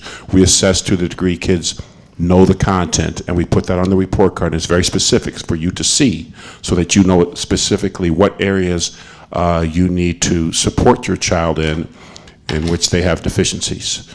Once they reach 6th grade, we begin a letter grade system. And in the letter grade system, as it was previously defined, it was designed to support the notion of reward and punishment. It was never designed to address to the degree kids have actually mastered content. And the only way in which to try to standardize a grading system that was never designed to be standards-based is to remove compliance issues from the grading system so that we can no longer use grades as reward and punishment, but we will use grades as an accurate measurement of what kids know and are capable of doing based on a standard, just as we do kindergarten, 1st, 2nd, 3rd, and now 4th and 5th grade. So that's the Cliff Notes version of why we do 90-10. The 10% is based on, I guess, compliance issues such as homework or a multitude of any other thing that teachers want to incorporate into their grading system, but it does not allow teachers to use those issues to skew a grade so that kids who have mastered the content but not necessarily played school nice fail, and kids who have played school nice but not necessarily mastered the content pass. Because what we have found out is that when we are sending our kids off to college with grades that reflect they know something that they don't, or then it impacts the credibility of our district and our grading system. And also on the other end, we can have kids who probably, by definition, should have been afforded the opportunity to go to college, but for reasons specific to compliance and reward and punishment, were denied that opportunity because they were given grades that did not accurately reflect what they know. Hence, they were not able to compete for admissions into college. Why kids are not doing their homework? Again, there is several meta-analysis out there that indicate to the degree homework has an impact on academic outcomes. And to be honest, the research indicates that the impact homework has on academic outcomes is very minimal. In fact, at the elementary level, it has 0 impact on academic outcomes, and at the middle and high school level, it has a very, very small impact on academic outcomes. There is some research out there that indicates it does have an impact on standardized test scores, but a very minimal impact on standardized test scores. Does that mean homework is not valuable? I say no. It just means homework in the manner in which we've been utilizing it is not valuable, as measured by meta-analysis that measured the impact of over 1.5 million kids. And so we need to change our homework paradigm to ensure that it's meaningful to kids and that kids are intrinsically motivated to do it because they find value in it as it associates to what we expect them to know. And the last is my kid isn't good at tests. Again, that to me is the excuse that we use, test anxiety, when our kids can't prove proficiency on a measurement tool that's designed to determine whether they are proficient or not. To me, test anxiety, and not just to me, but the research indicates, is a fallacy. about 3 to 7% of our kids actually exhibit true test anxiety when they actually know the content. The reason kids are anxious about taking tests is because they're not sure they know the stuff. And if you're sure you know the stuff, then you're probably not going to be anxious about taking the test. So the test that I could give any of you is ask you 10 questions that I'm 100% sure you're not going to know the answer to, and then ask you if you're anxious about it. You're going to tell me no, and I'm going to ask you why, and you're going to say because I knew it. So the notion of test anxiety really is a result of kids not being sure that they are able to pass a test because we haven't appropriately prepared them. And in our system in which we educate our children, we kind of say that ourselves, because I know at the high school level and at the middle school level, we can spend, well, particularly at the high school level, we can spend 18 weeks teaching kids a particular content, and then spend the last week and a half reviewing it and reviewing it and reviewing it, because we want to be able to put the stuff back in their head as close to the test as possible so they can regurgitate it and then forget it. And then there's this illusion that they learned it when in reality they didn't. So my question becomes, if they really have, why are we spending 16 and a half weeks teaching stuff and then taking the last week and a half reviewing stuff that we spent 16 and a half weeks teaching them if we were confident that they learned it? And if they learned it in that 16 and a half weeks, why do we need to review it? So by reviewing it, by definition, we're saying as educators, we know you really haven't learned this stuff. But we want to give the illusion that you did by cramming it in your head a week and a half before the test so that you can regurgitate it and then forget it. I am a perfect example of that. I got A's and B's in high school, but if you put a geometry test in front of me now, I'm going to flunk it. I'm just telling you. If you put a biology test in front of me, I'm going to flunk it. If you put an algebra test in front of me, I might not flunk it, but I'm probably going to get a C minus. And the same with anatomy and any of the other courses that I took, because I was able to regurgitate the information long enough to be able to put a grade on my report card that reflected I knew something that I didn't, and move on. And so what we're trying to do now is eliminate our curriculum from being a mile wide and an inch deep, and make it a mile deep and an inch wide, so that when we teach kids stuff, it's lifelong learning. It's stuff that they will be able to use for the rest of their life. So that's the reasons behind why we do what we do. And I think that those are critical flaws in the system that, once removed, will allow greater access to better outcomes for all of our kids, which the old system did not. And I think that's all the questions I have that are written down. Yes, sir. Yes, this is a very complex issue. You're absolutely right. But I got to tell you, I'm so encouraged because I can see in this room there are some parents who actually care. There are parents that care, and that's why we are here, because we want our kids to succeed. That's the bottom line. We might agree, we might disagree on different issues, but all of us want the same thing. And we recognize and appreciate that. Yes. I wish this room was packed. I was very positively surprised at Bolingbrook, when you had to add some tables because parents did come up, and a little disappointment that not a good turnout today. But yes, as I previously expressed to you, I have concern about a grading system. As a parent, and I can see the people in this room are involved, and you're gonna put 10% on my involvement, because I feel with homework, when the kids come home and that's my involvement. Okay, what you done today? What do we need to do for tomorrow? And frankly, my kids will make a case that it might not be as important as it used to be because it had meaning before. And I find an argument, a valid argument, because they could be doing something else that will be more beneficial for them. And yes, this is a very complex issue. It has different components. Retakes is one of them. Retakes, I'm still not sold on it for the simple fact that state-mandated tests, there are no retakes on them. They have to take once and they have to live with it, with the results, and the school has to live with it. Why are we doing the same thing with the standard tests that they have to take throughout the year? Okay, let me answer that question for you as well. I think we need to reframe our perception of our assessment system prior to taking that be-all, end-all summative assessment. Because even in our system, you're not afforded the right to retake our final exams.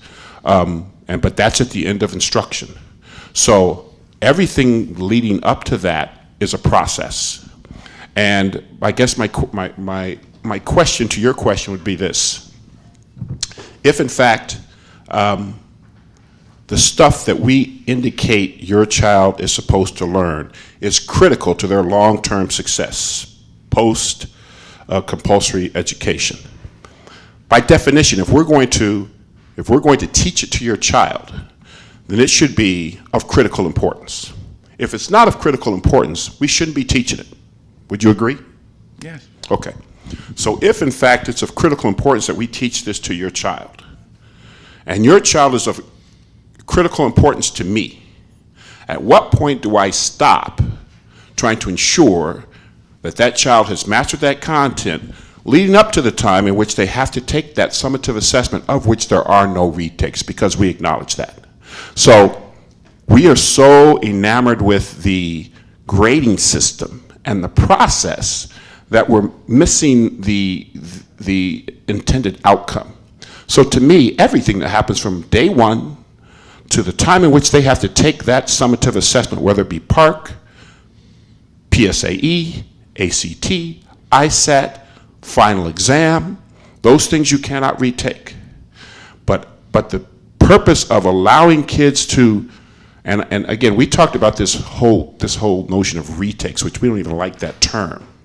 But the purpose of assessing our kids formatively leading up to the summative assessment is to determine whether or not they've met proficiency requirements or not.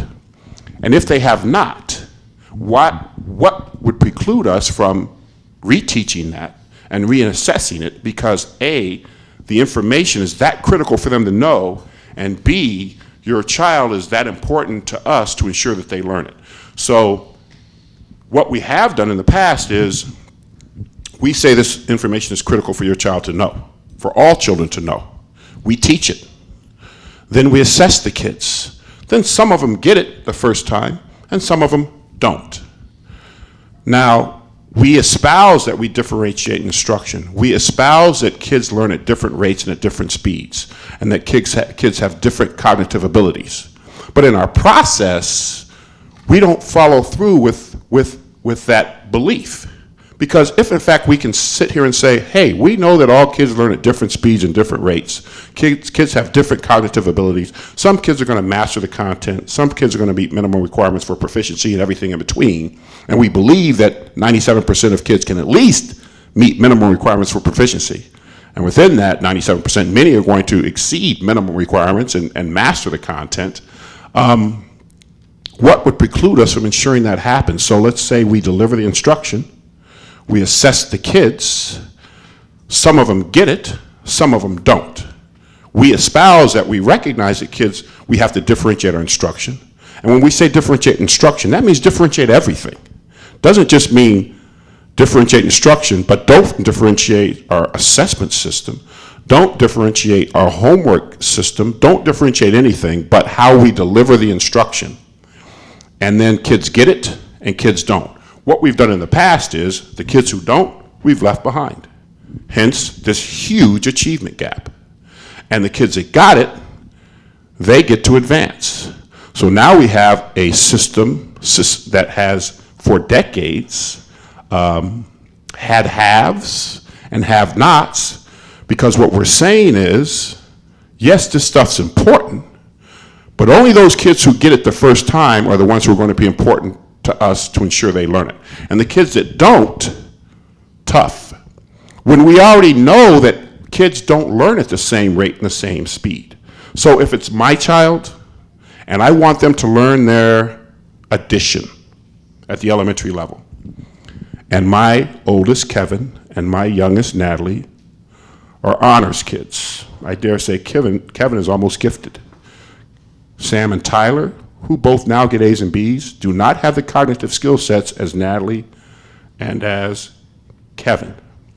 The amount of effort I had to put into assuring that Kevin and Natalie mastered the content was minimal. In fact, with Kevin, I had to put no effort in.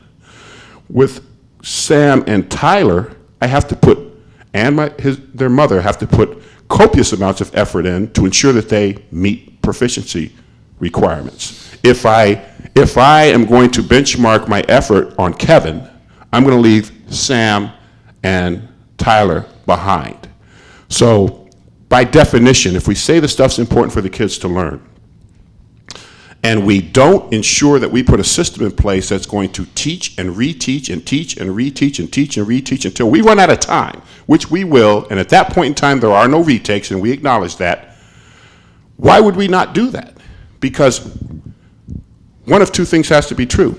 Either A, the stuff we're telling the kids, the stuff we're telling our community and our kids is important for them to know, really isn't that important, so don't reteach it because you don't need to know it anyway, or B, the kid just is not that important to me to ensure that they learn it. If it's my child, I'm going to do it over and over and over and over until they get it, or until I run out of time. And if I run out of time and they don't get it, then they don't get it. But the research indicates that if we do this right, and we take into account all of those variables that come with so many different types of kids, we're going to get 97% of them to be able to meet minimum requirements for proficiency. The problem has been that we've never accepted responsibility for those kids who didn't get it right the first time. We just flunk them. And now we're looking at a situation where we have, in our district, 50% of our kids who can't meet minimum requirements for proficiency, and we have always been able to just blame that on the kids. Where you now as a community member could care less about our excuses for why these kids aren't learning. So for us, if I got a kid sitting in front of me and I'm teaching and they're not getting it, then I'm going to make it my mission to teach and reteach and teach and reteach and assess and reassess and assess and reassess until they get it. And then when they get it, I'm going to give them credit for it.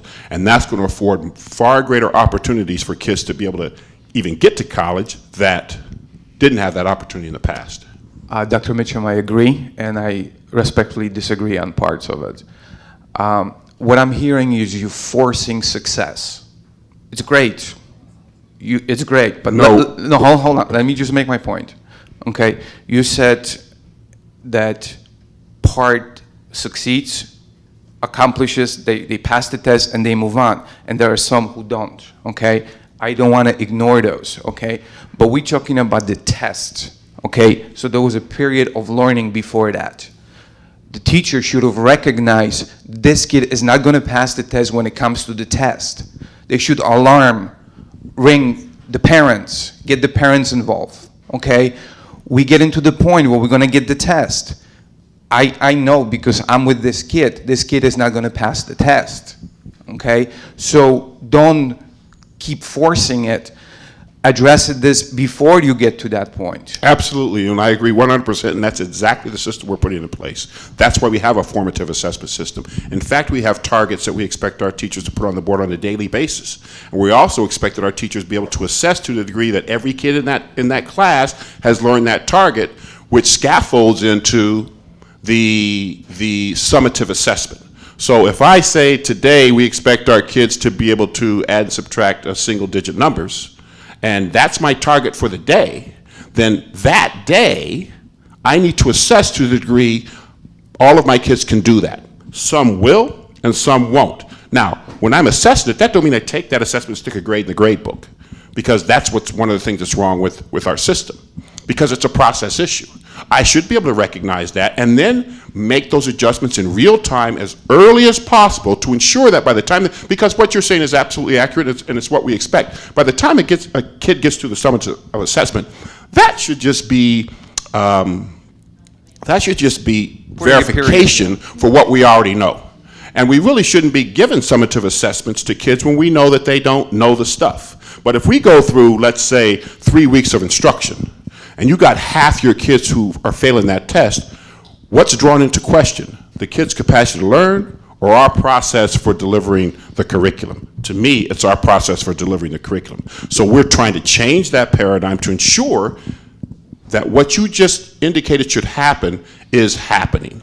Now, some teachers are excellent at that. Other teachers are not.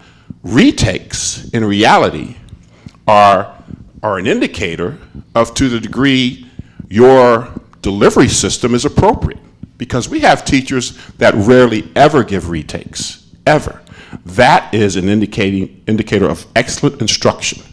We have some teachers that have to give 50, 60, 75% retakes. And if, in fact, that's happening, and we're drawing into question kids' capacity to learn, that's wrong.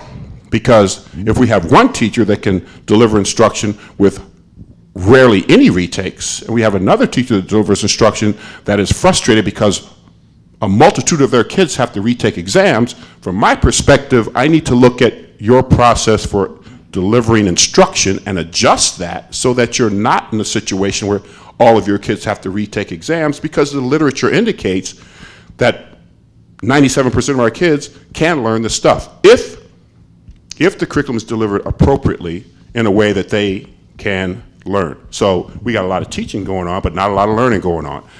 But again, this is a significant paradigm shift in our beliefs, because we've never had to be held accountable for those kids we've left behind.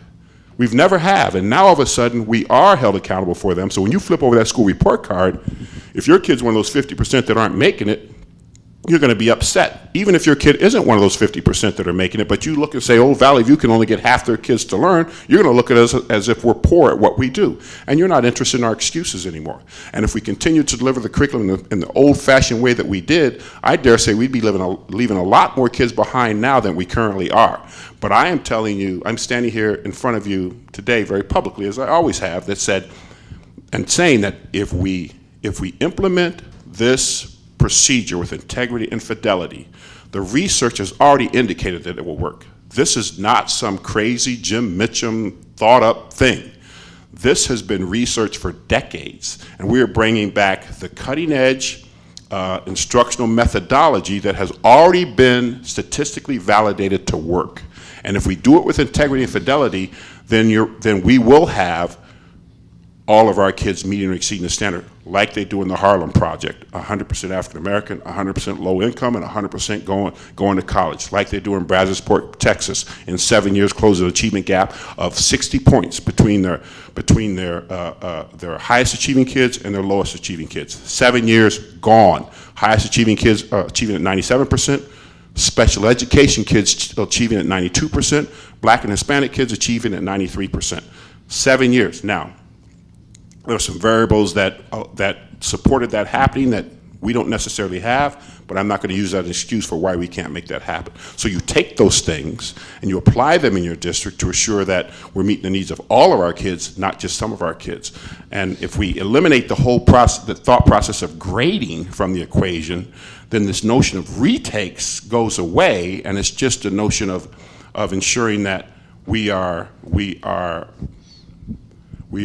making sure that our kids learn the content so that when they take that summative assessment, they pass it. I don't want to take the microphone. I feel I could spend a long time with you because this is a very complex issue. It has a lot of different components. But finally, just to summarize that, two things. Number one is, my concern is that as we take that, they take the test, they move to the next chapter, and there is still some falling behind, so the teacher has to focus on them instead of, and they're going to fall behind because the class is getting ahead with the next subject while they still retaking the previous one for whatever reason. So that's one. And final thing, by your own admission, the system that it's been put in place is not working how it was designed, because maybe the teachers are not following all the way how it's supposed to be done. What are you doing to fix that? Evaluating our process on a daily basis. We have over 60 evaluators in this building that are constantly in teachers' classrooms. And we're assessing what we see in classrooms. We are asking probing questions to teachers based on their student results to focus their attention on better practices. So the only tool we have in which to ensure greater teacher efficacy is our evaluation process. And we have to make sure that we utilize that evaluation evaluation process much better than we have in the past. And this is new for our evaluators as well, because we have never used evidence-based evaluations in the past. We've just used our subjective perception of a teacher's worth without any indication as to whether or not our subjective perception of a teacher's worth is grounded in student outcomes. So I could say, oh, you're an excellent teacher, and not even know if the kids are learning. Or I could say, you're a poor teacher, and not even know if the kids are learning. So all of that paradigm has changed as well. And there, I wanted to answer the first part of your, what was that you said about? We're moving ahead. Well, some. We don't expect that the teachers operate unilateral of supports by administration. So we have a myriad of supports outside the classroom that are designed to address just that. In reality, we determine good instruction based on a percentage of kids who get it right. And if we can get 80% of our kids to be able to meet those requirements for proficiency and 20% that do not, then universally we have pretty good instruction going on. Right now we're not there yet. And so the research indicates that if we have a very valid instructional delivery system, 80% of our kids across the district are going to be where they need to be at a minimum. And of course, some are going to master. 20% will not. That then requires building administration, senior leadership, and all of us who are, we call support, whether it be certified or classified staff, to come alongside that teacher and put processes in place that are going to help those 20% without the need for the teacher to do it by themselves. So that's where we have push-in supports, we have pull-out supports, we have social workers, we have psychologists, we have tutoring, we have before school, we have after school. All these things that we're talking about in order to support teachers in the classroom are designed to address the needs of those kids that we're not meeting as it applies to proficiency standards.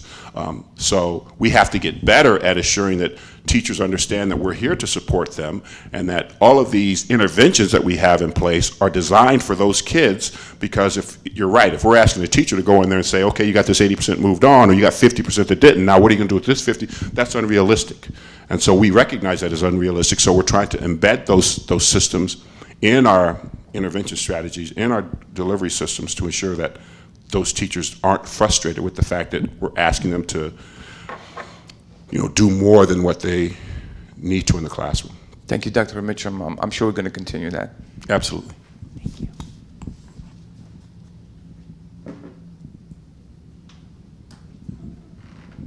Now, you're employed here. All right. I'm here as a parent. And sometimes I do have a feeling of guilt, like, okay, take the tag off, say what you have to say, put the tag back on. I just wanted to say that as a parent and a teacher, I have a different perspective because I can see on both sides of the pancake at the same time. I have 4 children in the district. I have a 20-year-old who graduated from BHS. I have a 19-year-old who graduated from BHS. And you don't have to say anything. I know I look like I'm about 19 myself. Thank you. I also have an 11-year-old and a 9-year-old. And so my 11-year-old's at BMS, which is Brooks, and my youngest is at Woodview. So when I have my children come home, I ask them 2 questions, and this is something that I suggest any parent who is still here ask their child, of course, what did you learn? Not what did you do? Because I can ask, what did you do? And you can say, oh, I did 3 math sheets, I did 10 reading pages. That means absolutely nothing. And it means about as much as the previous report cards. Okay? However, when I ask, what did you learn? I am forcing my daughter, especially the 9-year-old. She likes to talk anyway. She might as well be talking about what I want her to say. What did you learn means that she's going to sit there and think, reflect, and go back and say, oh, I learned about the commutative property of addition. Oh, really? Well, tell me about it. Guess what? I'm having a review with her. So as a parent, I can ask those questions, and she's reviewing. She doesn't even realize she's reviewing. She just thinks she's talking. And then after that, she has to answer the second question. Why did you have to learn this? How can you use this? If she says, I don't know, I can, as a parent, take it upon myself to say, well, let's research that. Let's find that out. If you want to Google the cup thing, you know, the cup thing. I have 3 daughters, so you know there's a lot of singing and loud stuff going on in my house. But if she has time to Google that, then she has time to Google why is the community property important. We as parents have to make sure that if our students or if our kids are doing things that they want to do, that we want to make sure that they do stuff that I want them to do too. The other thing is, if I don't, you know, have time, because I'm sitting here at this meeting as both a person who works here at the Ad Center as a professional development coordinator, and I'm a parent and I don't have time. And when I leave here, my kids might be, you know, getting ready for bed. But then I'll have her to say to her teacher, why did I have to learn this? When am I going to use this? How do I use this? Can you give me a real life example? And I know that we have some awesome professional development going on that is training teachers, especially with Angela Andrews in math, and we heard from math people before. I sneak in here every now and then and learn something myself. I mean, my daughter just taught me something the other day. I had no idea. I didn't know how to multiply. Who knew? Okay. The other thing is when we're working with, as a parent, I am trying to notice things. And so when I notice something that's going on in one of my kids' schools, I'll speak up. And as parents, we have to speak up if we see something that's not going the way we want it to go. We have to not only speak up, be ready to participate in the process of change. So I'm willing to put everything in to see what I have to do and participate as well. And the other thing, I think that's about it. I just wanted you to challenge everyone here to notice things. You know how you can be driving down the street for 50 years and then someone says, have you tried that new chicken place? And you're like, what chicken place? Because you've been driving down that same street for so long that you stop looking. And you don't notice that things are changing. And so that suddenly, when they do change, it feels like it's sudden, but it really is not sudden. It's just that we haven't noticed. So as we're continuing along this journey for the next couple years, there will be a lot of changes. And so I challenge us as parents, and I challenge us as administrators and other community members to notice the things that are going on around you. Notice what's going on in your district. Notice your buildings, notice the businesses in the community. Pay attention, because things don't happen suddenly. They just happen suddenly to people who aren't paying attention.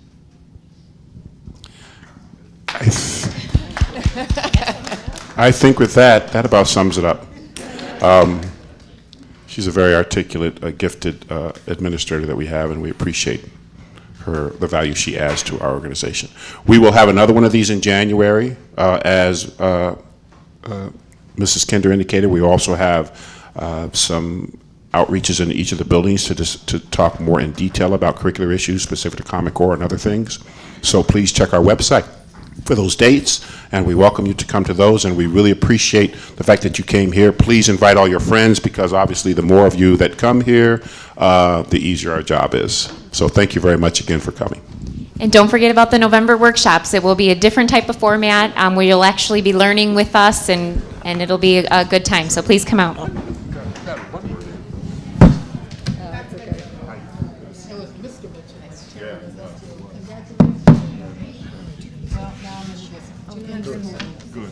Good.